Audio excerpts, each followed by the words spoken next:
Pierre Poilievre, Conservative leadership candidate, has been traveling the country for his campaign, having rallies, large rallies, surprisingly large rallies, which is probably worth talking and thinking about at some point. But that's actually not what this video is about. I haven't been paying a ton of attention yet to the Conservative leadership race. There's a lot of time, and I find these things usually kind of boring. But one of the issues that is breaking through is that Poilievre is talking a lot about housing affordability. It's an issue that's resonating because it's an issue that a lot of people are angry and anxious about. And this anger and anxiety cuts across partisan lines. This is not a conservative issue, a liberal issue, an NDP issue. If anything, in fact, I would have to say I'm a little bit surprised how the left-wing parties have really left an open opportunity here for the Conservatives to actually maybe grab this issue and run with it. This is not a video about Poilievre or his leadership campaign. Like I said, I'll pay more attention to those things later. But this issue of housing, I confess, this is one that I was late to grasp the importance of. As recently as a few years ago, I wasn't too worried about it. I thought it was going to be mostly a Toronto and a Vancouver issue. And it's not that unusual for large advanced economies to have a housing market or two that are, most people do not have any plans to ever live in or aspire to live in. What I didn't foresee and what I was wrong about is how the housing price growth has rippled out from Toronto. I don't know the BC market as well. I think it's a similar dynamic there. My understanding it is. But I'm a Toronto guy, grew up either in and around Toronto. So I have an intuitive understanding of when I hear, oh my God, a house in Brantford costs that much? That's something more that I can understand. This is skewing the real estate market in a way that is no longer an economic issue. It's no longer a political issue. It is increasingly a societal issue. You cannot have huge numbers of people permanently locked out of what they consider to be their path to prosperity, and also access to where the jobs are. Again, I was late to understand this, but now that I have, I'm not shocked to see Poilievre and perhaps eventually other politicians really sinking their teeth into this and going that this is an issue we can run with. This is not just an issue that is animating first-time buyers. This is not just an issue for the young families who are starting out. This is an issue for their parents who are wondering if their kids are ever going to be able to afford a home or might in fact have to kind of dip into their own retirement planning to enable their kids to have a home. This is an issue for grandparents who think, oh my God, my grandkids are going to graduate from school and never be able to live anywhere.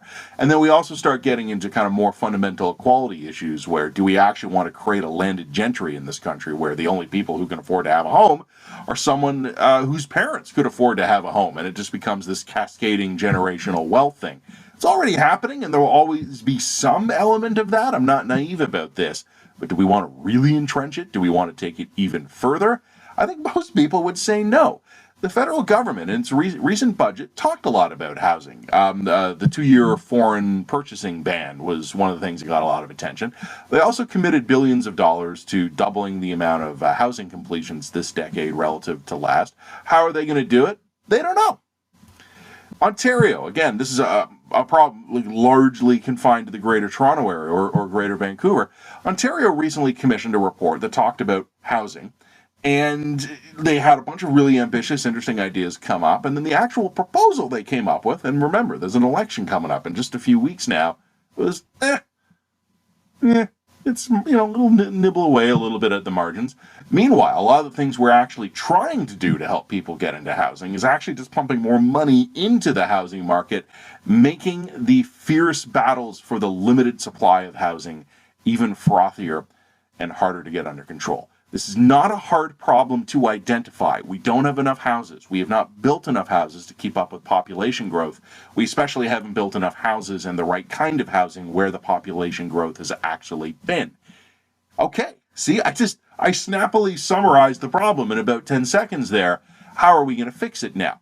Even if we got rid of all the regulatory issues, we're still going to be running into the constraints on skilled workers. We don't have enough carpenters, drywall guys, roofers, foundation builders.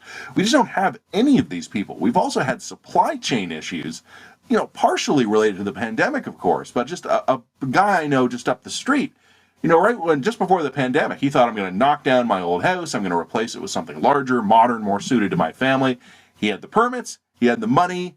Pandemic hit. Couldn't get the supplies. Couldn't get lumber, shingles, tiles, wiring, electronics, furniture in the end.